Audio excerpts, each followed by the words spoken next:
श्री महेंद्र जी की ओर से 21 रुपए का दान है। भगवान उनका कल्याण। पूज्य श्री राम सूरत यादव जी की ओर से 500 रुपए का दान है। भगवान इनका कल्याण करें।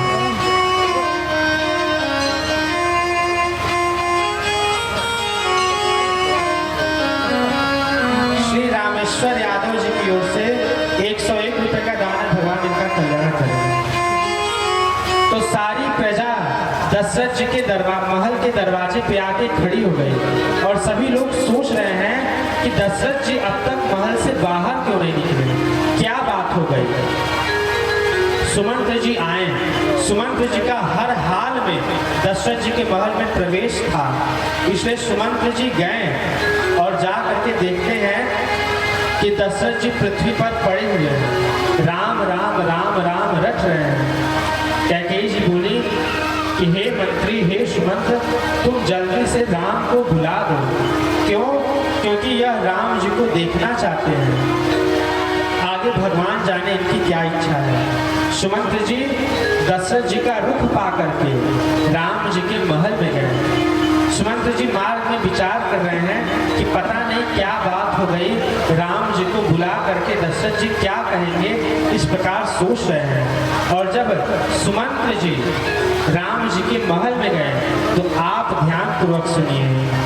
राम सुमंत्र आवत देखा, राम सुमंत्र आवत देखा, आदर कीन्ह पिता समझे, आदर कीन्ह पिता समझे।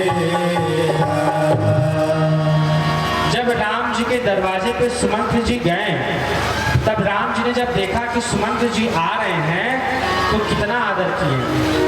आप विचार कीजिए, राम जी आज राजा बनने वाले हैं और सुमंत्र जी कौन है? तो दशरथ जी के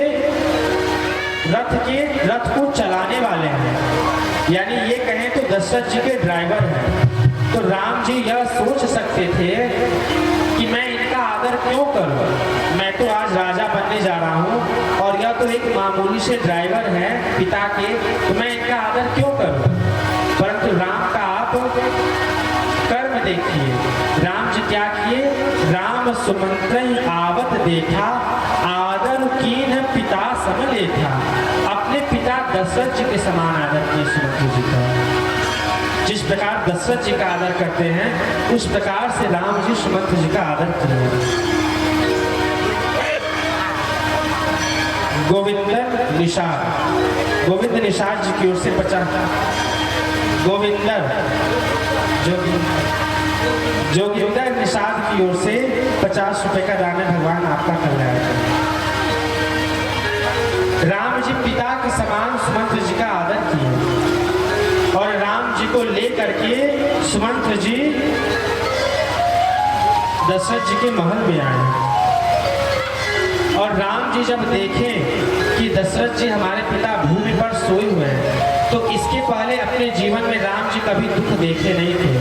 आज जीवन में पहली बार राम जी अपना जीवन में दुख को देख रहे हैं कि पिताजी एक मूर्छित व्यक्ति की भांति सोए हुए हैं और वह अपनी माता से पूछ रहे हैं कि हे माता, मोहि कहो मातु तात दुख कारण, मोहि कहो मातु तात दुख कारण, करिया जतन जेहि होई निवारण, करिया जतन जेहि होई निवारण।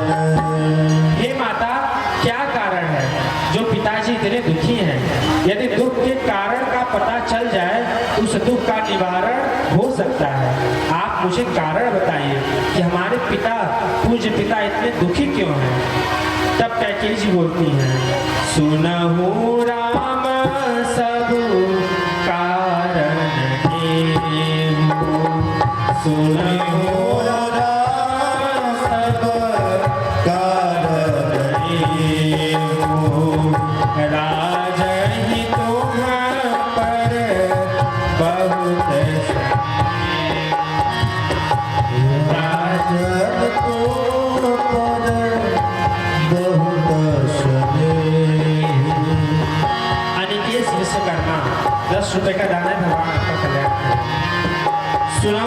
के सब कारण नेहू, राजय तुम पर बहुत स्नेहू।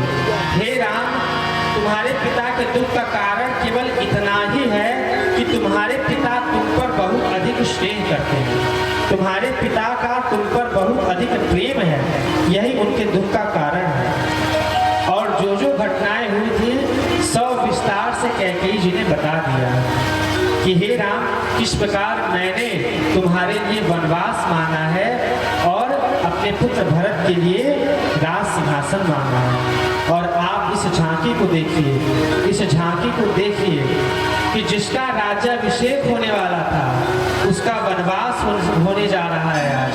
और उसके मुख कमल की आप झांसी देखिए। मन मुस्काई भानुकुल भानु, मन मुस्काई भानुकुल भानु, राम सहज आनंद निधानु, राम सहज आनंद निधानु। जब राम जी यह सुने तो मुस्कुराने लगे, बोले कि हे माता, इतनी छोटी सी बात के लिए पिता को इतना दुख, इतनी छोटी सी बात। अरे वो पुत्र भाग्यशाली होता है जो अपने माता पिता के वचन का अनुरागी होता है। इस संसार में वह पुत्र मिलना दुर्लभ है जो अपने माता पिता